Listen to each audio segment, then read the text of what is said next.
మరొక నూతనమైనటువంటి మాసములోనికి మనం నడిపించబడ్డాం. గత మాసం జూలై మాసం అంతా కూడా కాపాడినటువంటి దేవుడు, క్షేమమునిచ్చిన దేవుడు, ఆరోగ్యమునిచ్చిన దేవుడు, బలహీన సమయంలో బలపరిచినటువంటి దేవునికి మనం నిత్యము స్తుతించిన ఆయన రుణమును మనము తీర్చలేము కదా. కాబట్టి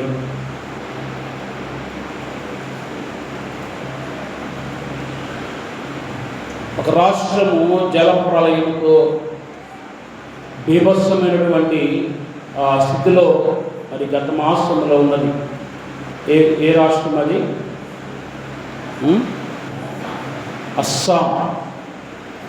అస్సాం రాష్ట్రం అంతా కూడా మరి వరదల చేత నింపబడి వారి ఇళ్ళ మీద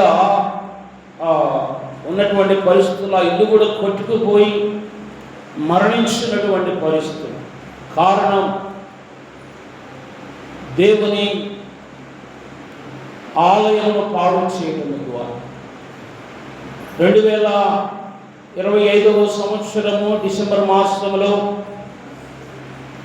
క్యారల్స్ జరుగుతుండగా దేవుని మందిరాన్ని పడగొట్టేసి ఆ దేవుని కార్యమును అడ్డుకొని చేసినటువంటి పనిని బట్టి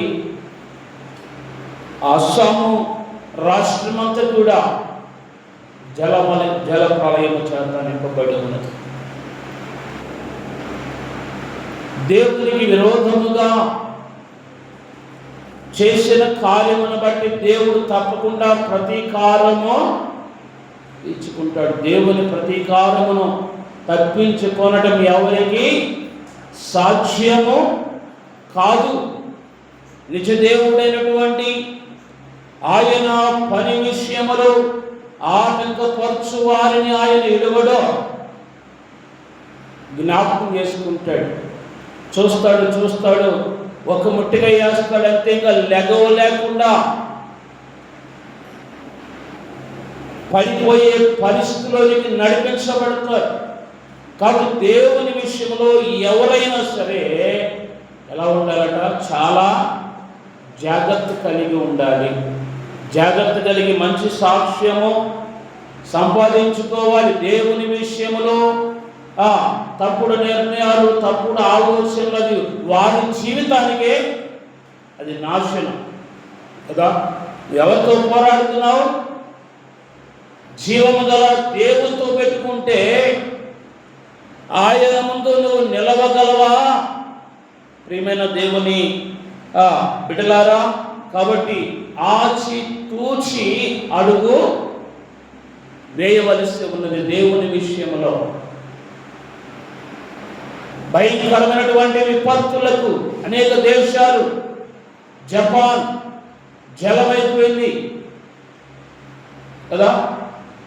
జపాన్ ఒకప్పుడు దేవునికి విరోధముగా మాట్లాడినటువంటి జీవితాలు,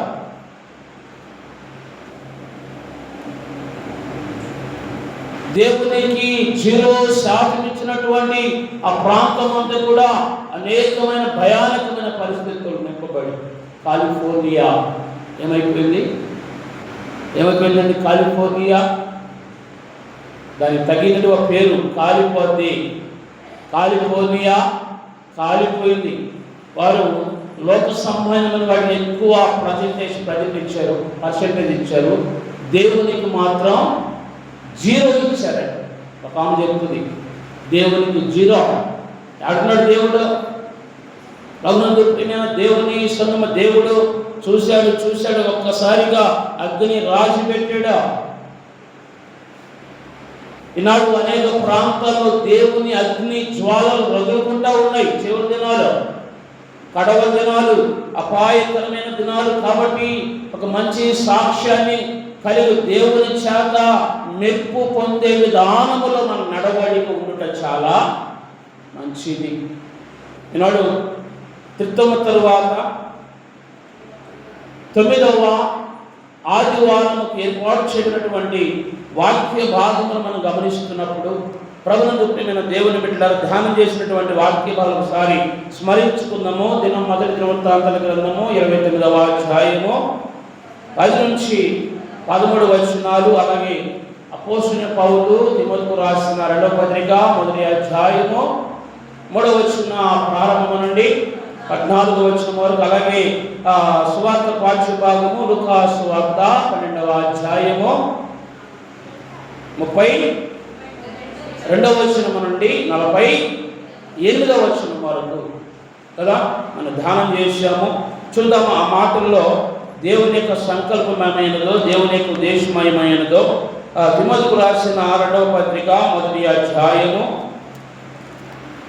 తిమోతికి రాసిన 2వ పత్రిక 1వ అధ్యాయము 3వ వచనము నుండి, నా ప్రార్థనల యందు ఎడతెగక జ్ఞాపకము చేసుకొనుచు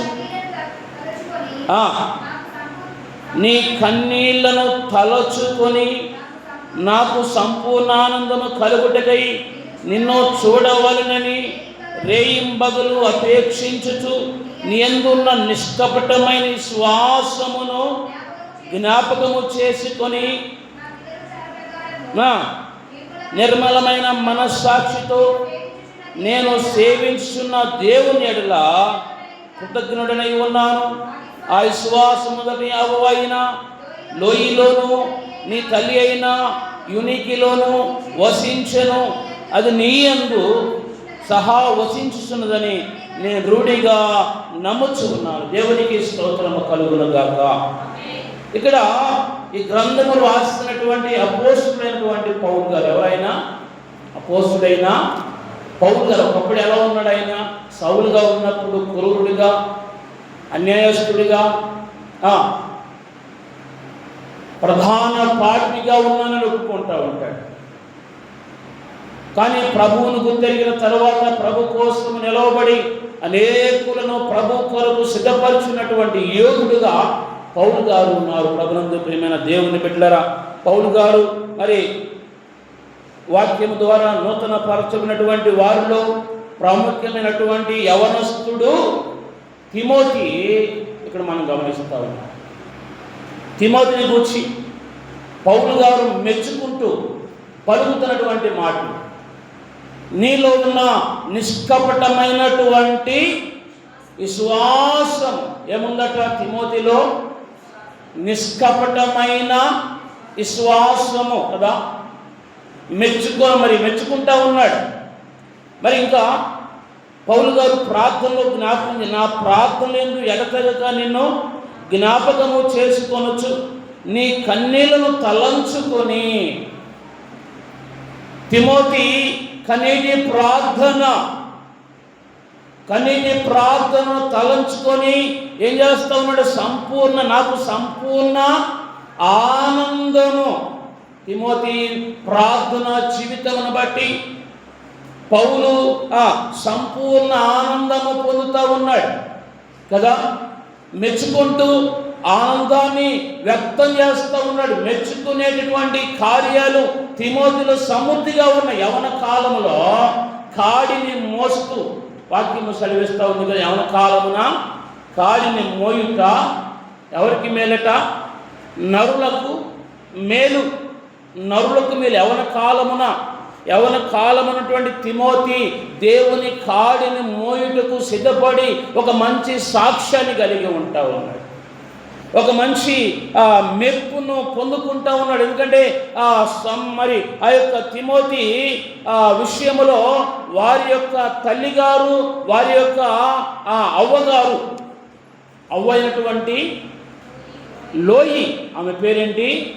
లోయి తల్లి అయినటువంటి యూనికే, వారు మంచి విశ్వాసము కలిగి ఉన్నారు. ఆ విశ్వాసాన్ని ఎవరికి అలవర్చారు? ఎవరికి ఆపోదించారనగా తిమోతిని విశ్వాసంలో పెంచారు. వారు బాలుడుగా ఉన్నప్పటి నుంచే తిమోతిని ఆ యొక్క తల్లి అయినటువంటి యూనికే చక్కగా దేవుని వాక్యములో, ప్రార్థనలో, విశ్వాసములో, విధేయతలో, వినయములో పెంచింది కదా. బాలుడు నడవలసిన త్రోవను వానికి నేర్పుము, వాడు పెద్దవాడైన తరువాత దాని నుండి తొలగిపోడని పరిశుద్ధాత్మ వాక్యము సెలవిస్తున్న మాట రీతిగా మరి ఈ యొక్క తిమోతి బాల్యము నుండి తొలగిపోకుండా తప్పిపోకుండా దేవుని యొక్క మార్గములో చక్కగా నడుస్తూ దేవుని మహిమపరుస్తూ దేవుని పట్ల నిష్కపటమైన విశ్వాసమును కలిగి ఉన్నటువంటి దానిని బట్టి పౌలు మెచ్చుకుంటున్నాడు. మెచ్చుకునే కార్యాలు మరి యవ్వన కాలములో ఉన్నటువంటి నీ జీవితంలో మనుషులు నిన్ను మెచ్చుకుంటూ ఉన్నారా? నీ తల్లిదండ్రులు నిన్ను మెచ్చుకుంటూ ఉన్నారా? ప్రభునందు ప్రియమైన దేవుని సంగమా, దేవుని బిడ్డలారా, యవ్వనులు తప్పక త్రొట్టిల్లు కలిగిన వాక్యం చెబుతూ ఉంది. కాబట్టి యవ్వనం అనేది చాలా ప్రాముఖ్యమైనది. టీనేజ్ ఆ కాలములో దేవుని ఎడల భయభక్తులు కలిగి ఉంటే ఆ దేవుని సన్నిధానంలో ఒక మంచి మెప్పును పొందుతావు అని లేఖనముల ద్వారా తిమోతి ద్వారా మనము నేర్చుకొనుచున్నాం. ఎందుకంటే తిమోతిలో మంచి లక్షణాలు ఉన్నాయి, సద్గుణాలు ఉన్నాయి. ఏ గుణాలు? సద్గుణాలు ఉన్నాయి. దుర్గుణాలను విడిచిపెట్టాడు, చటక్రియలను విడిచిపెట్టాడు. ఎందుకంటే దేవుని యందు భయభక్తులు కలిగి ఉన్నవారు జీవితంలో తెలివి కలిగి ఉంటారు, జ్ఞానం కలిగి ఉంటారు. చూడండి, సామెతల గ్రంథము 1వ అధ్యాయము 7వ వచనములో వ్రాయబడినటువంటి మాటలు మనం గమనిస్తున్నప్పుడు ప్రభునందు ప్రియమైన దేవుని బిడ్డలారా, యెహోవా యందు భయభక్తులు కలిగి ఉండుట తెలివికి మూలము, మూర్ఖులు జ్ఞానమును ఏం చేస్తారట? మూర్ఖులు ఉన్నారు, జ్ఞానులు ఉన్నారు. జ్ఞానులకు ఏమొస్తుందట? యెహోవా యందు భయభక్తులు కలిగినటువంటి వారు జ్ఞానమును సంపాదించుకుంటారు, వివేకమును సంపాదించుకుంటారు, తెలివిని సంపాదించుకుంటారు. ఇవన్నీ కూడా దేవుని ద్వారా వచ్చే మంచి సద్గుణాలు. దేవుని ద్వారా ఆయనను భయభక్తులు కలిగి ఉండటం ద్వారా దేవుడు జ్ఞానమును, తెలివిని, వివేకమును ఈ సామెతల గ్రంథం ఎందుకు రాయబడి ఉన్నాయో, ఎవరికి రాయబడ్డాయో 1వ అధ్యాయంలోనే మనం గమనిస్తున్నప్పుడు 3వ వచనములో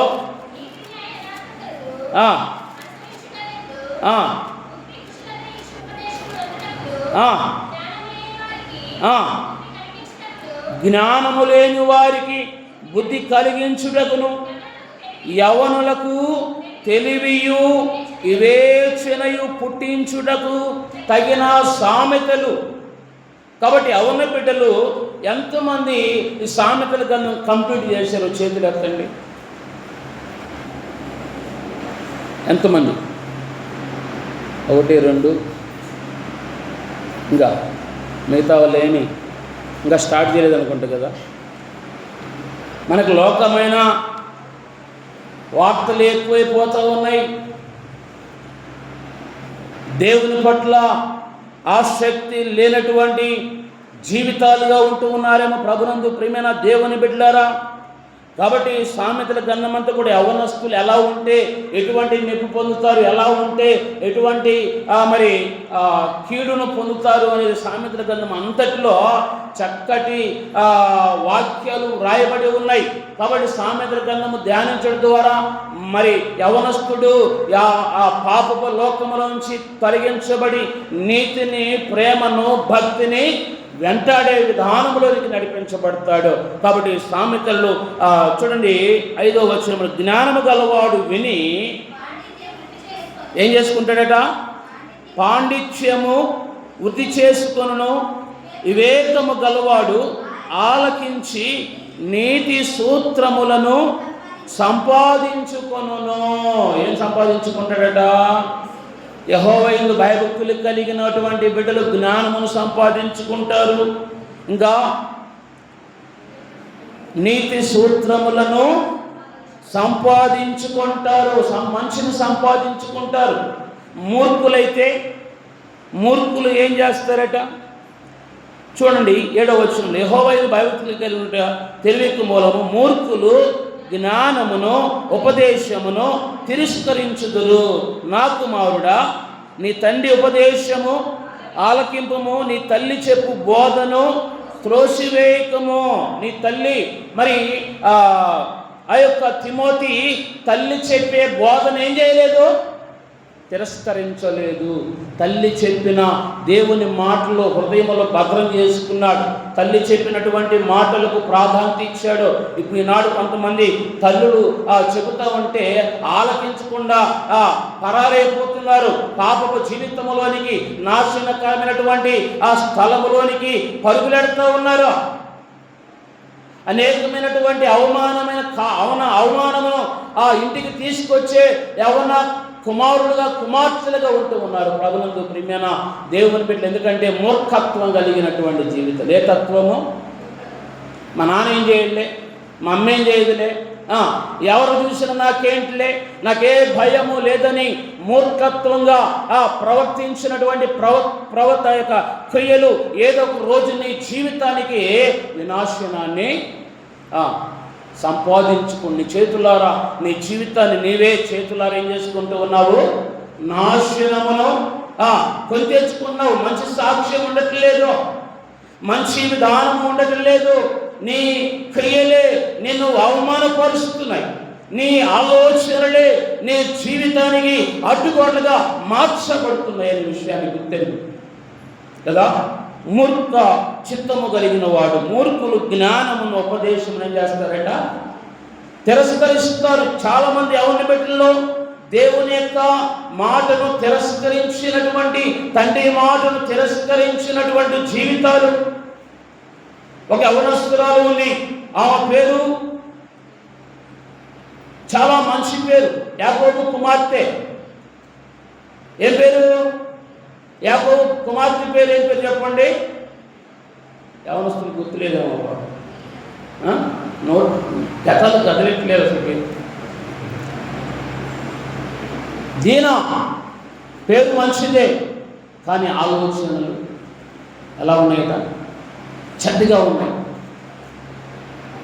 తల్లిదండ్రులు చెప్పారు, ఇదిగో లోకం బాగలేదు, లోకంలో పోవద్దు, లోక విధానాలు అనుసరించవద్దు అని చెప్పినా కూడా వినకుండా, చెప్పినా కూడా మరి ఆలకించకుండా, ఏదో నేను చాలా జాగ్రత్తగా ఉంటాననుకొని లోకపు విధానంలోనికి వెళ్ళిపోయి ఆ పాడైన జీవితముగా మార్చబడి తల్లిదండ్రులకు శోకమును, అన్నదమ్ములను ఖైదీగా మార్చి నేరస్తులుగా మార్చింది ప్రభునందు ప్రియమైన దేవుని. ఎందుకంటే మూర్ఖ చిత్తము కలిగిన వారు ఏటిని తిరస్కరిస్తారట, ఏటిని తిరస్కరిస్తారు? చదవండి అక్కడ, జ్ఞానమును ఉపదేశమును తిరస్కరించుదురో. తండ్రి మాటను ఏం చేస్తారట, తిరస్కరిస్తారు. తరిచిపే బోధ త్రోసివేస్తారు. త్రోసివేసినటువంటి అనుభవం కలిగినటువంటి జీవితాలన్నిటి కూడా ఏదో ఒక రోజు నీ మనస్సులో వేదన, ఆ రోజు నేను ఇలాగూ చేయకుండా ఉంటే బాగుండేది అనిపిస్తుంది.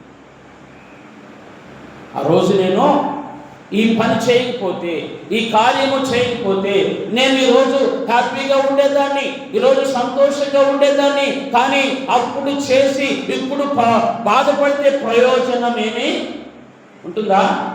ప్రయోజనం ఏమీ ఉండదు.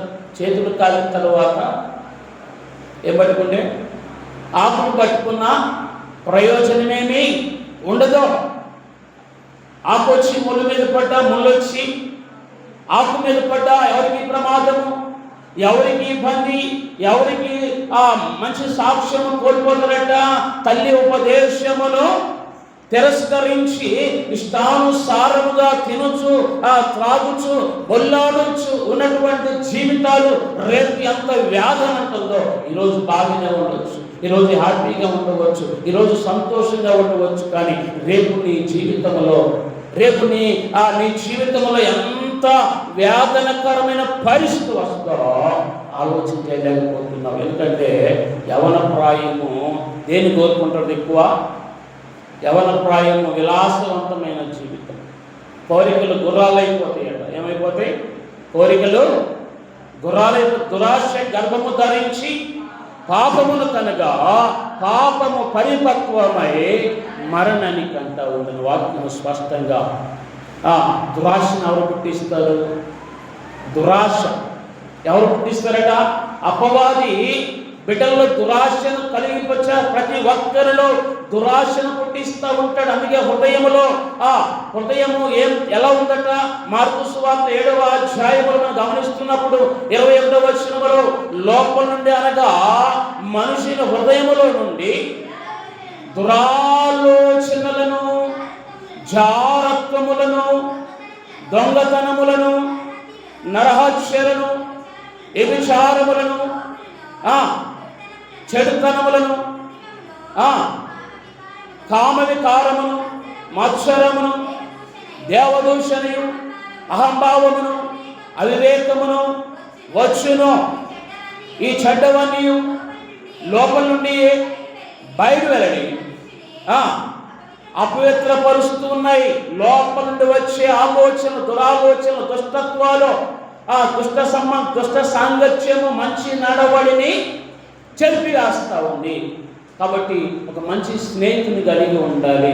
దుష్ట స్నేహితుడు ఏం చేస్తారు? పైకి నమ్మిస్తూ ఉంటాడు బాగా కదా, పైకి నీ అంత వీరుడు లేడు, నీ అంత సూర్యుడు లేడు, నీ అంత గొప్ప ప్రేమ కలిగినది లేదు, వారు లేరని ఎదుట మెచ్చుకుంటాడు. కానీ లోపల నీ జీవితాన్ని నాశనానికి నడిపించే విధానము కలిగి ఉంటాడు. కాబట్టి దుష్టు నుంచి ఎలా ఉండాలట? తిమోతి దుష్టు నుంచి దూరంగా ఉన్నాడా?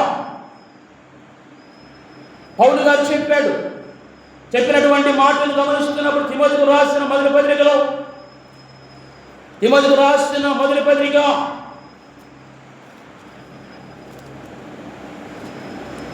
నీ యౌవన కాలమందే ప్రభు కాడిని మోయుటచే, నీ యౌవన కాలమందే ప్రభు కాడిని మోయుటచే, మేలొందెద ఈ భూమిలో జాగేలమ యువతరమా, నీ హృదయం ప్రభుకిమ్మో, ప్రభు జీవముని దగునో, నీ హృదయం ప్రభుకిమ్మో, ప్రభు జీవముని దగునో, యేసుక్రీస్తుని పిలచెనుగా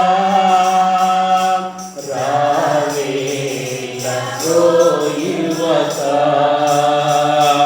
రావేల ఓ యువతి. దేవునికి మహిమ కలుగును గాక. తిమోతికి రాసిన మొదటి పత్రిక 6వ అధ్యాయము 11వ వచనములో పౌలు గారు తిమోతిని హెచ్చరిస్తూ, దైవజనుడా, నీవైతే వీటిని విసర్జించి ఏటిని ఇందాక మనం ధ్యానం చేసాం. మార్కు సువార్త 7వ అధ్యాయము 21వ వచనంలో ధ్యానం చేశాము. అనేకమైనటువంటి దుర్గుణాలు అక్కడ ఉన్నాయి. కాబట్టి వీటిని విసర్జించి నీతిని, భక్తిని, విశ్వాసమును, ప్రేమను, ఓర్పును, సాత్వికమును సంపాదించుకొనుటకు ప్రయాసపడుము. హితబోధ చేస్తూ ఉన్నారు. తిమోతికి పౌలు గారు చెబుతున్నటువంటి మాట, దైవజనుడా, యవనుడా, నీవు వీటిని విసర్జించి ఏటిని? లోక సంబంధమైనటువంటి అపేక్షలు ఏం చేయాలి? విడిచిపెట్టాలి. అపేక్ష, లోకపు వ్యామోహం, ధన వ్యామోహం, మొబైల్ వ్యామోహం కదా, అనేకమైన వ్యామోహాలు నీ జీవితాన్ని నాశనం చేస్తూ ఉన్నాయి, నీ బ్రతుకును నాశనం చేస్తూ ఉన్నాయి, నీ సాక్ష్యాన్ని చెడగొడుతూ ఉన్నాయి. కాబట్టి ఆ వ్యర్థమైన వ్యామోహాలన్నీ కూడా ఏం చేయాలి? విసర్జించి నీతిని, భక్తిని, విశ్వాసమును, ప్రేమను, ఓర్పును, సాత్వికమును సంపాదించుకొనుటకు ప్రయాసపడుము. విశ్వాస సంబంధమైన మంచి పోరాడుము. నిత్య జీవమును చేపట్టుము. దాని పొందుటకు నీవు పిలువబడి అనేక సాక్షుల ఎదుట మంచి ఒప్పుకోలు ఒప్పుకుంటేవి. తిమోతిని అప్పుడే చేస్తూ ఉన్నాడు, మెచ్చుకుంటూ ఉన్నాడు. నీకు మంచి ఒప్పుకోలు ఒప్పుకున్నావు కాబట్టి ఆ ఒప్పుకోలను బట్టి నీ జీవితము ఉండాలి. మంచి వాటిని సంపాదించుకోవడానికి ప్రయాసపడాలి, పాటుపడాలి, వెంటాడాలి అని వాక్యములో అక్కడ ప్రయాసపడిన మాటకు కింద పుట్టినట్లో మూల భాషలో ఏముంది? వెంటాడుము అని ఉందా? నా బైబిల్లో ఉంది. బైబిల్లో ఉందా? ఉందా? Okay, very good. ఏముంది అక్కడ? వెంటాడుము. దేని వెంటాడాలట?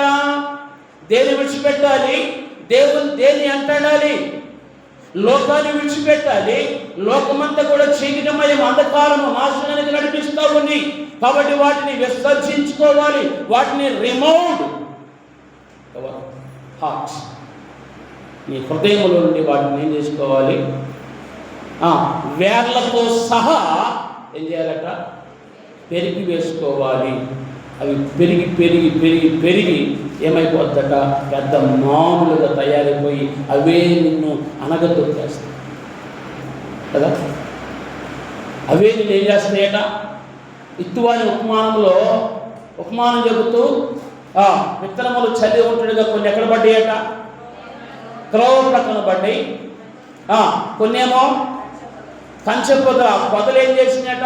అవి యొక్క ముళ్ళ పొదలు లేచి పెరిగినప్పుడు నువ్వు అంచువేయబడతాయి. ఈ యొక్క లోక సంబంధమైనటువంటి వ్యామోహాలను కూడా నీ జీవితాన్ని అణిచివేస్తాయి. ఎలాగనేవో నాశనములో నుంచుంది. కాబట్టి దైవజనుడా, నీవైతే వీటిని విసర్జించి నీతిని, భక్తిని, విశ్వాసమును, ప్రేమను, ఓర్పును, సాత్వికమును సంపాదించుకున్నట్టుకు ఏం సంపాదించడానికి ప్రయాసపడుతున్నావు? నేను ఏమి సంపాదించు? నీ పరుగు పందెం, నీ యవన ఆశలు. యవనుడా, నీ యవన కాలమందు సంతోషపడుము, తినుము, త్రాగుము, సుఖించుము. అయితే వీటన్నిటిని బట్టి తీర్పు దినం ఒకటుందని నువ్వు మర్చిపోవద్దు అని దేవుని వాక్యములు దేవుడు స్పష్టంగా తెలియజేస్తున్నాడు. కాబట్టి తిమోతిలో దుర్గుణాలు లేవు, ఏమేట సద్గుణాలను సంపాదించుకున్నాడు. అందుకే పౌలు తిమోతిని మెచ్చుకుంటా ఉన్నాడు. ఆ విశ్వాసం ఎలా వచ్చిందట? ఆ విశ్వాసము తల్లి అయినటువంటి యూనేకి ద్వారా, అవ్వైనటువంటి లోయి ద్వారా నేర్చుకున్నాడు. తల్లులు నేర్పారు కాబట్టి ఆ తిమోతి నేర్పించబడ్డాడు. తల్లిగా నీ కర్తవ్యాన్ని నీ బిడ్డలకు దేవుని వాక్యం నేర్పుతున్నావా? వదిలేస్తున్నావా? పోయేస్తాడు, వాడి తిరిగి వస్తాడు, వాడి నలుగురిని కొట్టొస్తాడు కదా. మా అబ్బాయి మంచివాడో, ఎవరి జోలికి పోడో, మా అబ్బాయి జోలికి వస్తే ఎవరిని అబ్బాయిని సపోర్ట్ చేసావనుకో, రేపు వాడు పెద్దవాడు నీ మాట వినకుండా ఏమైపోతాడో నీకే ఎదురు తిరుగుతాడు. నువ్వే నాకు చెప్పేది అంటాడు కదా. అంటాడా అండ? తల్లులు గమనించాలి. చిన్న వయసులోని నాడు అనేకమైనటువంటి విధానాలు, తల్లుల పెంపకంలో సరైనటువంటి ఆలోచన విధానం లేక బిడ్డలు పాడైపోతున్నారు. బిడ్డలు పాడైపోతున్నట్టు కారణం కుమారుడు కాదు. ఎవరు కారణం? ఎవరు చెప్పండి? తల్లిదండ్రులే. బిడ్డ అటువంటి విధానములు ఉన్నాడు అంటే, సమయాలు చక్కగా పెంచబడ్డాడంటే కారణం ఎవరు? అన్న బాలుడుగా ఉన్నప్పుడు దేవుని మందిరములో పెంచబడ్డాడు. యవ్వన ప్రాయములో దేవునికి ఇష్టడుగా నడిచాడు. ఎందుకంటే చిన్న వయసులోనే పాలతో పాటుగా దేవుని వాక్యాన్ని నెమరు వేసింది. క్లాస్ గట్టిగా దేవునికి మహిమ కలుగునుగాక. నీ కుమారుడు ఎలా ఉంది? ఎప్పుడైనా ఆలోచించావా? అయ్యో, నా కుమారుడు దేవునికి దూరమైపోతున్నాడు, నా కుమారుడు దేవునికి దూరమైపోయి అనేకమైనటువంటి అవమానకరమైన కార్యాలకు లోనైపోతున్నాడే భారం కలిగి ప్రార్థించగలుగుతున్నావా? పోతే పోయాడే ఎదవా అంటారా? పోతే పోయిందిలే నాకేంటి? ప్రభునందు ప్రియమైన దేవుని సంగమా, దేవుని బిడ్డలారా, మా మొక్కగా ఉన్నప్పుడే దేవుని యొక్క శిక్షలో బోధలో పెంచబడితే మ్రానిన తరువాత మొక్కై వంగనిది మామయ్య. నాకు ఎంత చెప్పినా, ఎంత కర్రలు పెట్టినా, ఎంత సపోర్ట్ చేసినా, ఎంత కాపలా ఉన్నా జరగవలసినటువంటి ఘోరము జరిగిపోతూ ఉంటుంది. కాబట్టి చాలా జాగ్రత్త కలిగి ఉండాలి. ప్రభునందు ప్రియమైన దేవుని సంగమ తిమోతి విషయంలో తల్లి అవ్వ ఎంత కేర్ తీసుకుంటే మరి అంత సాక్ష్యాన్ని కలిగి ఉంటాడు కదా, అంత మెప్పును పొందుతూ ఉంటాడు. గొప్ప దైవజనుల ద్వారా తిమోతి ఆ మెప్పును పొందుతూ ఉన్నాడు, మెచ్చుకుంటూ ఉన్నాడు. పౌలు గారు నీ నిష్కపటమైనటువంటి విశ్వాసము నిన్నేం చేసిందట, మంచి సాక్ష్యములోనికి నడిపించి నిన్ను బట్టి నేనేం చేస్తూ ఉన్నాను, సంపూర్ణ ఆనందము కలిగి నేను దేవునికి ఎలా ఉన్నానట, దేవునికి కృతజ్ఞుడనై ఉన్నాను. నీ కొరకు చేసినటువంటి కార్యముల బట్టి నేను దేవునికి కృతజ్ఞుడై ఉన్నాను. నువ్వు విన్నది విన్నట్లుగా అనుసరించావు, చెప్పింది చెప్పినట్టుగా అనుసరించావు అని చాలా సంపూర్ణ ఆనందము కలిగి చెబుతున్నటువంటి మాట ప్రభునందు ప్రియ దేవుని సంగమ దేవుని బిడ్డలారా. చూడండి, సామెతల గ్రంథంలో 3వ అధ్యాయము 7వ వచనములో వ్రాయబడినటువంటి మాట, నేను జ్ఞానిని కదా అని నువ్వు అనుకొనవద్దు, యెహోవా యందు భయభక్తులు కలిగి చెడుతనమును విడిచిపెట్టుము, అప్పుడు నీ దేహమునకు ఆరోగ్యమును నీ ఎముకలకు సత్తువయు కలుగును. నువ్వు జ్ఞానమని ఎర్రవేదవాకు జ్ఞానవంతుడిగా ఉంటే ఆ జ్ఞానాన్ని బట్టి దేవుని మహిమపరచాలి, దేవునికి విధేయత కలిగి ఉండాలి, దేవుని పట్ల వినయం కలిగి ఉండాలి. నేనే జ్ఞానవంతుని వెర్రవీగితే ఆ వెర్రవీగి అహంకారమే నిన్ను ఎరకాటంలో అడవేస్తుంది. కాబట్టి విశ్వాస సంబంధమైన మంచి పోరాడాలి, మంచి పోరాటం, న్యాయ పోరాటము, దేవుని కొరకైనటువంటి ఆరాటము, నీతిని సంపాదించుకోవడం ప్రయాసపడాలి, వెంటాడాలి. నీతి ఎలా వస్తుంది? సంపాదించడం చాలా కష్టం కదా, చెడును సంపాదించడం చాలా చాలా ఒక్క నిమిషంలోనే చెడును సంపాదించుకోవచ్చు, కానీ మంచిని సంపాదించాలని కొన్ని రోజులు నీ సాక్షి జీవితాన్ని కాపాడుకోవలసి ఉంటుంది కదా. కాబట్టి తిమోతిని మెచ్చుకుంటున్నటువంటి ఆ పత్రికా పాఠ్య భాగము లో చూస్తూ ఉన్నాం. అలాగే పాత వాక్య భాగములో దావీదు దేవుణ్ణి కొనియాడుతూ పలుకుతున్నటువంటి మాటలు అక్కడ ఉన్నాయి. దావీదు దేవుణ్ణి ఏం చేస్తున్నాడు? చదవండి. దావీదు రాజును కూడాను బహుగా సంతోషపడి సమాజముతో పూర్ణముగా యెహోవాకు ఇట్లు స్తోత్రములు చెల్లించెను. మాకు తండ్రిగా ఉన్న ఇశ్రాయేలీయుల దేవా యెహోవా, నిరంతరము నీవు స్తోత్రార్హుడవు. భూమి ఆకాశములందు నీ వశము పరాక్రమమును ప్రభావమును నీకే చెందుచున్నవి. యెహోవా రాజ్యము నీది, నీవు అందరి మీదను నిన్ను అధిపతిగా హెచ్చించుకొని ఉన్నావు. ఐశ్వర్యమును గొప్పతనమును నీ వలన కలుగును. నీవు సమస్తమును ఏలువాడవు. బలమును పరాక్రమమును నీ దానములు హెచ్చువాడవును. అందరికీ బలము ఇచ్చువాడవును నీవే మా దేవా. మేము నీకు కృతజ్ఞతాస్తుతులు చెల్లించుచున్నాము. ప్రభావము గల నీ నామమును కొనియాడుచున్నాము అని దావీదు మహారాజు ఎందుకు దేవుని కొనియాడుతూ ఉన్నాడంటే ఆయన అనేకమైనటువంటి ఈవులను ఇచ్చేవాడుగా ఉన్నాడు. ఐశ్వర్యమును ఘనతను గొప్పతనమును రెట్టింపు ఘనతను రెట్టింపు ఈవులను సమస్తమును కూడా అనుగ్రహించువాడై ఉన్నాడు. కాబట్టి అయా నీ దానము వలన నువ్వు చేసిన దానములు ఏంటివి? బలమును పరాక్రమమును నీ దానములు. ఆయన దానముగా మనకు అనుగ్రహింప చేస్తూ ఉన్నాడు. నీతి, న్యాయము, యథార్థత, భక్తి ఇవన్నీ కూడా దేవుడు మనకిస్తున్నటువంటి ఆత్మ సంబంధమైన ఆశీర్వాదములు. ఏ ఆశీర్వాదాలు అంటే ఆత్మ సంబంధమైన ఆశీర్వాదములు కదా. ప్రభు అయిన యేసుక్రీస్తు ద్వారా సర్వ మానవాళికి అనుగ్రహించబడుతున్నటువంటి ప్రతి ఆత్మ సంబంధమైన ఆశీర్వాదములు ఉన్నాయి. ఎఫెసీయులకు రాసిన పత్రిక 1వ అధ్యాయం 3వ వచనంలో మనం గమనిస్తున్నప్పుడు మన ప్రభు అయిన యేసుక్రీస్తు యొక్క తండ్రి యొక్క దేవుడు స్తుతింపబడుగాక. ఆయన క్రీస్తునందు పరలోక విషయములలో ఆత్మ సంబంధమైన ప్రతి ఆశీర్వాదమును మనకు అనుగ్రహించు. అందుకు దేవునికి మహిమపరచాలి. ఆత్మ సంబంధమైన ప్రతి ఆశీర్వాదమును ప్రభు అయిన యేసుక్రీస్తు ద్వారా పొందుకునటానికి ఆయన్ను ఈ లోకమును పంపించాడు. ఆయన ఏం చేశాడో తిమోతికి రాసిన పత్రికలోని ఆయన మరణమును నిర్ధకము చేశాడు.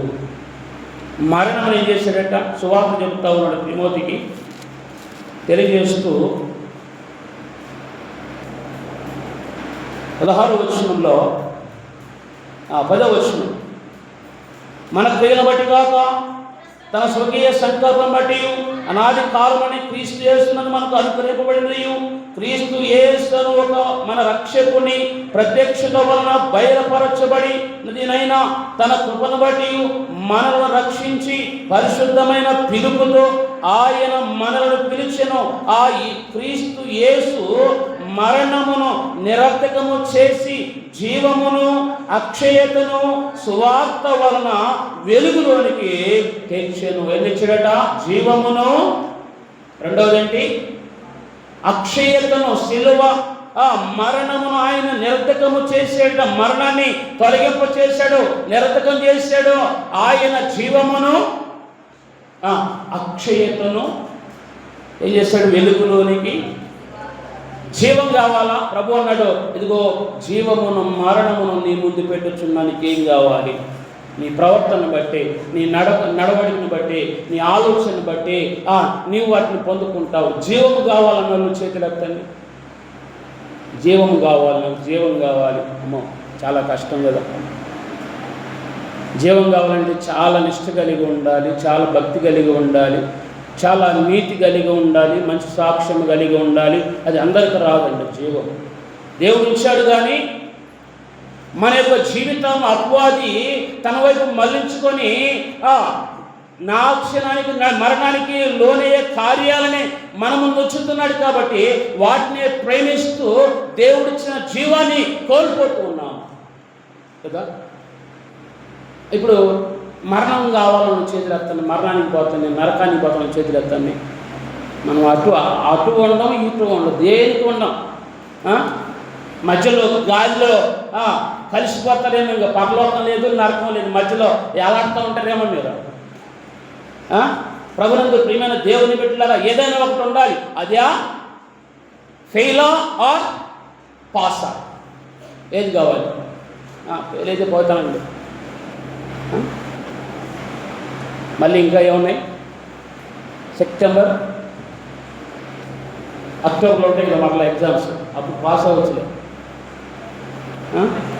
కానీ పరలోకానికి సెప్టెంబర్, మార్చిలో ఉండవండి.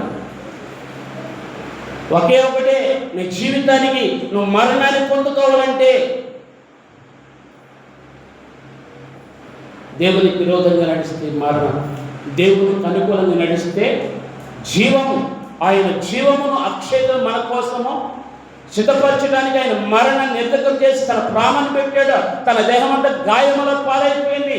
తన జీవితం అంతా కూడా అనేకమైనటువంటి నిందలు, అవమానాలు అన్నీ భరించి సిలువను సహించి నిన్ను మనిషిగా చేయడానికి, మృగంగా ఉన్నటువంటి నిన్ను, హంతకుడుగా ఉన్నటువంటి నిన్ను దేవునికి విరోధంగా ఉన్నటువంటి నిన్ను ఒక మనిషిగా చేయటానికి ఆయన ఎంత ప్రాణత్యాగం చేశాడు కదా.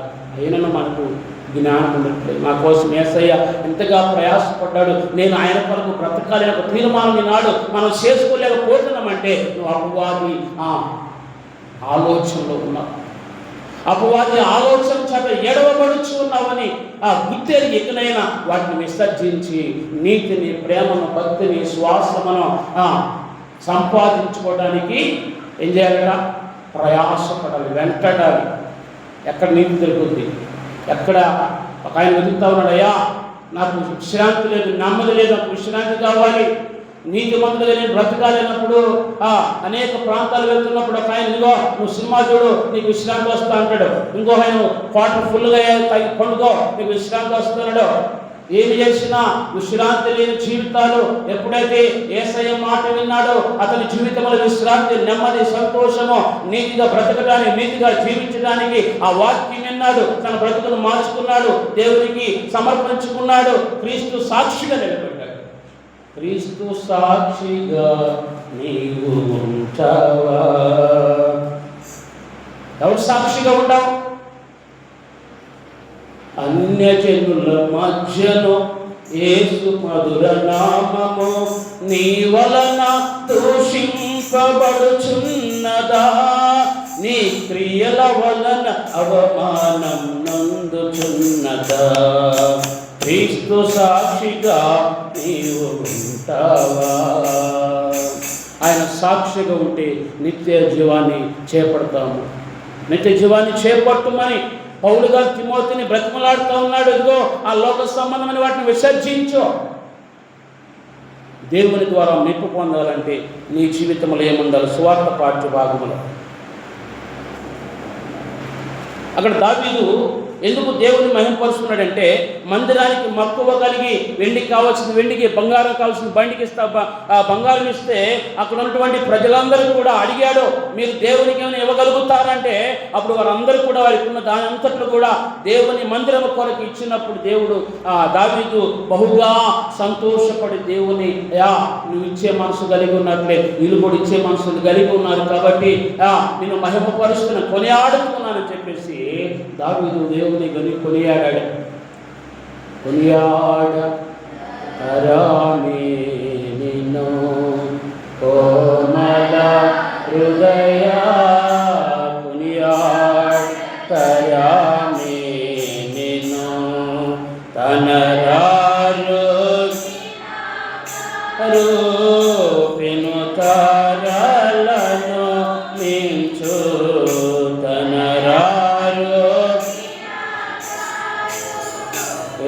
తారలను మించు, ఘనబీజమున నొప్పు కాంతి మంతుడవేవు,